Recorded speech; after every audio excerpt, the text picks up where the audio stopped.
आजकल कोरोना का भय बहुत बढ़ गया है। लोग नेगेटिव न्यूज और सोशल मीडिया पर पोस्ट पढ़ पढ़कर बहुत स्ट्रेस में हैं। स्ट्रेस से बहुत सारे केमिकल और स्ट्रेस हार्मोन एक्टिव हो जाते हैं, जिससे इम्यूनिटी घटती है। तो अच्छा खासा बंदा भी भय के कारण अपनी इम्यूनिटी को कंप्रोमाइज़ करता है, जिससे वो बीमारी की चपेट में आ जाता है। कोरोना तो 1 साल से है, उससे बचाव की सारी जानकारी हर खास और आम को है। कृपया करके कोरोना की कोई भी खबर प्रसारित ना करें, जिससे लोग मास हिस्टीरिया, सामूहिक उन्माद से बचें। नमस्कार दोस्तों, स्वागत है आप सभी का मेरे चैनल शर्मा शोकेस में, जहां होती है आपसे स्वास्थ्य परिचर्चा। तो आज की स्वास्थ्य परिचर्चा का विषय नेगेटिव न्यूज और सोशल मीडिया और वैक्सीन लगवाएं या नहीं। लेकिन आगे बढ़ने से पहले जो लोग अभी या पहली बार मेरे वीडियोस को देख रहे हैं, उनसे निवेदन है कि मेरे वीडियो को लाइक करें, सब्सक्राइब करें और कमेंट करना ना भूलें। क्यों समाचार देखना मानसिक स्वास्थ्य को प्रभावित कर रहा है? सीडीसी रोग नियंत्रण और रोकथाम केंद्र के अनुसार कोविड-19 का प्रकोप ज़्यादातर लोगों के लिए तनावपूर्ण साबित हो रहा है। एक संक्रामक बीमारी के प्रकोप के दौरान सीडीसी का कहना है कि तनाव में नींद या खाने के पैटर्न में बदलाव, मानसिक स्वास्थ्य की स्थिति बिगड़ना, डर और अपने स्वास्थ्य और अपने प्रियजनों के स्वास्थ्य के बारे में चिंता और ध्यान केंद्रित करने में कठिनाई शामिल हो सकती है। इस तनाव को कम करना कोविड-19 के बारे में खबरों की कॉन्स्टेंटली एक्सपोजर है, जिसे हम पर डे, प्रति घंटे और मिनट टू मिनट के आधार पर सुनते रहते हैं। दुर्भाग्य से आज हम जो बहुत सारी खबरों को सुन रहे हैं, देख रहे हैं, वो इतनी भी अधिक रिपोर्टिंग नहीं है, क्योंकि ये उन लोगों के लिए समाचार चक्र को बनाए रखने का एक तरीका है। Consuming the news can activate the sympathetic nervous system, which causes our body to release stress hormone like cortisol और adrenaline. Then when a crisis is happening and we are expressing these stress hormone or stress responses, some of the most common symptoms are fatigue, anxiety, depression and trouble sleeping. इस कठिन दौर के समय तनाव को कम करने के लिए कदम उठाना आपके शारीरिक मानसिक स्वास्थ्य दोनों के लिए आवश्यक है। समाचार देखते समय आप अपनी और दूसरों की सुरक्षा के बारे में महत्वपूर्ण जानकारी प्रदान कर सकते हैं, पर बहुत अधिक जानकारी लेना और उसे अपने मानसिक तनाव का कारण बना लेना बहुत ही हानिकारक हो सकता है। जो भी हम समाचार और जो भी हम नेगेटिव न्यूज़ देख रहे हैं कोविड से रिलेटेड, उससे हमारे कैटाकोलामाइंस, जो कि एक बॉडी स्ट्रेस रिस्पॉन्स के लिए इम्पॉर्टेंट पार्ट है और जो हमारे इस वाइटल या हमारी बॉडी में फाइट और फ्लाइट रिस्पॉन्स के लिए रिस्पॉन्सिबल हो जाता है। They are produces in the adrenal glands, brain stem and the brain. या तो आप लड़ो या भाग जाओ। और ये जो कैटाकोलामाइंस हैं, इनसे आपकी एक छोटी सी बुरी न्यूज, छोटी सी नेगेटिव न्यूज इन कैटाकोलामाइंस को रिलीज करती है, और जो कि हमारी शरीर में क्या क्या चेंजेस कर सकते हैं, आप सुन के भी हैरान हो जाएंगे। Constricting the blood vessels in the skin, increase glucose in your blood, increase your cardiac output, making you feel excited, opening up your lungs, retaining sodium, sending more blood flow to your skeletal muscles, slowing down the intestine function. Your heart is beating faster and faster and directing the flow to your muscles so you are able to run or fight. कोविड-19 की महामारी से बचने के लिए हम सभी को vaccine का इंतजार था। सभी का मानना है कि बीमारी को फैलने से रोकने के लिए टीकाकरण ही एकमात्र उपाय है। देखा जा रहा है कि वैक्सीन लगने के बाद भी लोगों को कोरोना हो रहा है, उसकी रिपोर्ट पॉजिटिव आ रही है, जिस वजह से लोगों की चिंता डबल हो गई।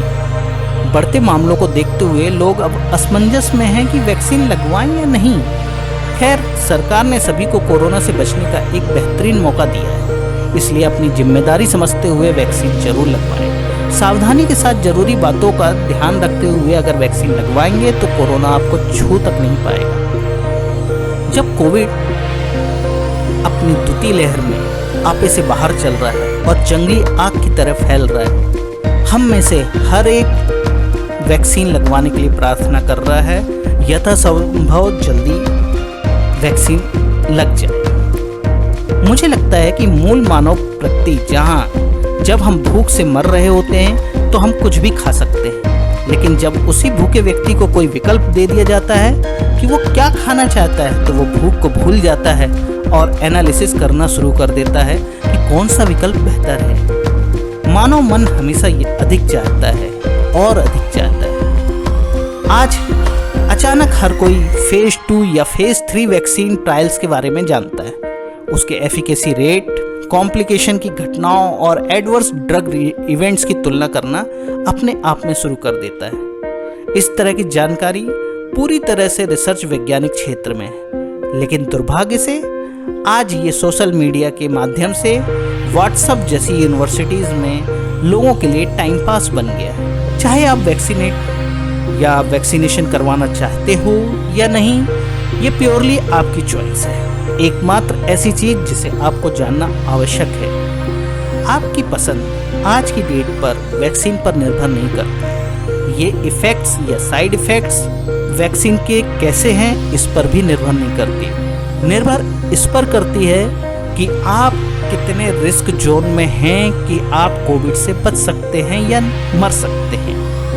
यदि आप इस एनालिसिस के साथ अपने आप को कंफर्ट महसूस करते हैं कि you will not die of COVID, तो आपको किसी प्रकार की वैक्सीन लेने की आवश्यकता नहीं है।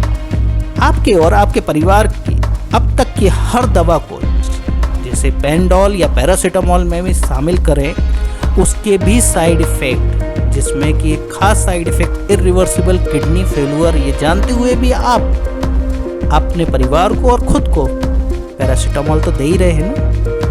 आपके द्वारा लिया गया एंटीबायोटिक एक एलर्जिक रिएक्शन का कारण हो सकता है जो आपको मार सकता है, लेकिन आपने नज़रअंदाज कर दिया। सर्जरी से पहले आपके परिवार के किसी भी सदस्य को एनेस्थीसिया में सांस लेने में तकलीफ जैसी घटनाएं हो सकती हैं, ऐसा एक डॉक्यूमेंट लिखवाया जाता है।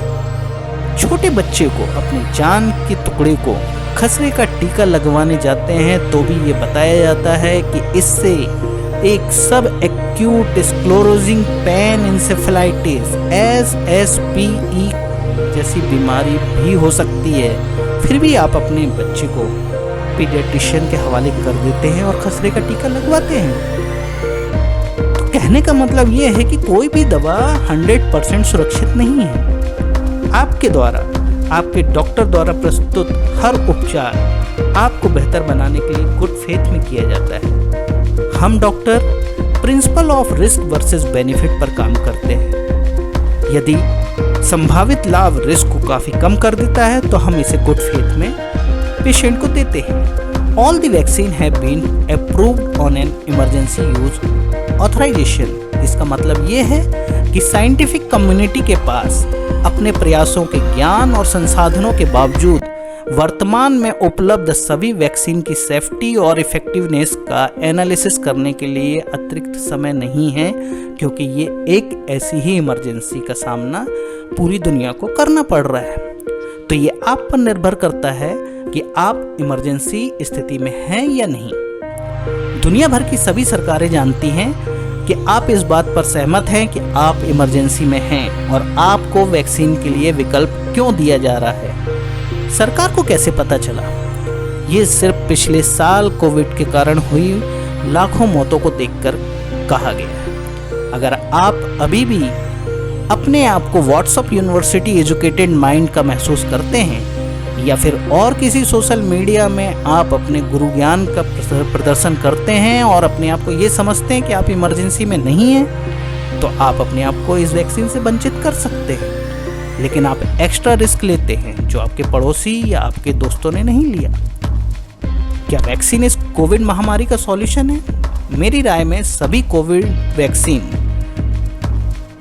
इस प्रॉब्लम के सॉल्यूशन का एक हिस्सा है। कोई भी वैक्सीन किसी भी बीमारी से 100% समय तक आपको बचाव नहीं कर सकती। पोलियो, मीजल्स, इन्फ्लुएंजा, HIV जैसे वायरल संक्रमणों में हम ये स्थिति को देख सकते हैं। लेकिन 6 फीट की सोशल डिस्टेंसिंग और हाथ की सफाई के साथ पहना जाने वाला एक अच्छा मास्क आपको कोविड से 100% सुरक्षा प्रदान कर सकता है। और सबसे कठिन बात आज की डेट में यह है कि 6 फीट सोशल डिस्टेंसिंग, क्योंकि हम सोशल एनिमल हैं। हम हर समय अपने साथी मनुष्यों के साथ मिलना पसंद करते हैं। हम ज़्यादा समय तक अलगाव या लॉकडाउन में नहीं रह सकते, आर्थिक प्रभाव के कारण नहीं, बल्कि और भी बहुत कुछ ऐसा होने के कारण जो सामाजिक संकट से अलग है। कोई भी कोविड वैक्सीन वायरस से संक्रमित होने पर और आपके गले में वेंटिलेटर के साथ ICU में जीवित रहने की लड़ाई से कई गुना ज़्यादा सुरक्षित है। एक वैक्सीन एक अतिरिक्त सुरक्षा है। इसी तरह से कोविड वैक्सीन को मास्क, सोशल डिस्टेंसिंग और हैंड हाइजीन के साथ अतिरिक्त सुरक्षा उपाय के रूप में देखें तो हम कोरोना से बच सकते हैं। ये हमें तब तक स्वीकार करना होगा जब तक कि दुनिया में स्मॉल पॉक्स या पोलियो की तरह कोविड से हर्ड इम्यूनिटी विकसित नहीं हो जाती है। लेकिन ये एक निर्णय है जो कि आज आपको लेना है, चुनना आपको है। ये मत भूलो कि हम पहले ही हार चुके हैं। एक पूरा साल इस महामारी में, क्या ये पर्याप्त नहीं है?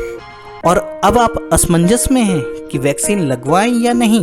कुछ लोगों को कहना है कि वैक्सीन लगवाने से भी कोरोना हो रहा है तो मैं क्यों वैक्सीन लगवाऊं। मुझे लगता है कि कुछ ऐसी खामियां हैं जिसे हमने शायद सही तरीके से दुरुस्त या ठीक नहीं किया है, जैसे उपायों का पालन ना होना। लोगों में कोरोना का डर पहले से बहुत कम हो गया है। लोग पूरी तरह से एहतियाती उपायों का पालन नहीं कर रहे हैं। ये स्थिति तब है जब सरकार सामाजिक दूरी रखने को, हाथों को बार बार साफ करने को और मुंह में मास्क लगाने की सलाह बार बार दे रही है। टीकाकरण के नियमों का पालन न करना। वैक्सीन लगवाने के दौरान डॉक्टर बार बार लोगों को वैक्सीन के नियम बता रहे हैं। डॉक्टर की टीम द्वारा टीकाकरण के पहले और बाद में किए जाने उपाय भी समझाए जा रहे हैं, लेकिन लोग इनकी बात ना मानते हुए बस अपनी मनमर्जी कर रहे हैं, जिसका खामियाजा उन्हें कोविड शॉट लेने के बाद भुगतना पड़ रहा है। तो क्या ये री इन्फेक्शन है? वैसे टीकाकरण के बाद भी संक्रमित होने की प्रक्रिया को लोग री इन्फेक्शन मान रहे हैं, लेकिन ये सच नहीं है। यदि टीकाकरण के बाद संक्रमण हो भी जाए तो डरने की जरूरत नहीं है, बल्कि टीकाकरण के बाद ये संक्रमण बहुत हल्का होगा। बता दें कि वैक्सीन दूसरों को सुरक्षित रखने के लिए ट्रांसमिशन की संभावना को भी कम करता है। वैक्सीनेशन का मतलब वायरस का अंत होना नहीं है, बल्कि वैक्सीन वायरस के खतरनाक प्रभावों के खिलाफ पूरी तरह से आपके शरीर की रक्षा करता है।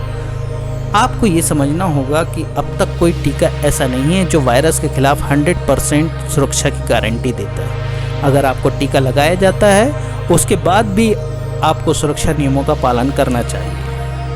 ट्रांसमिशन रेट में कमी लाने के लिए वैक्सीन की ज़रूरत है, इसलिए सभी को ये लगवाना चाहिए। टीकों को लेकर थोड़ी चिंताएं हैं। इसके अलावा भारत में लोगों की महत्वपूर्ण मामलों में देखने और इंतजार करने की प्रवृत्ति होती है। ये एक नेचुरल फिनोमेना हो गया है। फिर चाहे वह नई कार खरीदने का मामला हो या कोई अन्य सामान, लोग खुद कोई फैसला लेने से पहले दूसरों के अनुभवों को देखते हैं। अगर कोविड से बाहर निकलना है, इससे होने वाली मौतों को कम करना है, इकोनॉमी को वापस लाना है, स्कूल फिर से शुरू हो, तो हम सबको आगे आकर वैक्सीन लगवानी चाहिए, तभी हम प्रोग्रेस कर पाएंगे। और जाते जाते उजड़ा उजड़ा सा हर शहर लगता है, हमें तो ये कुदरत का कहर लगता है।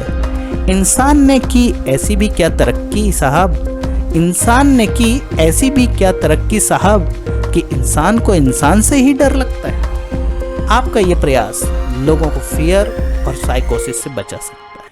तब तक स्वस्थ रहें, खुश रहें। नमस्कार।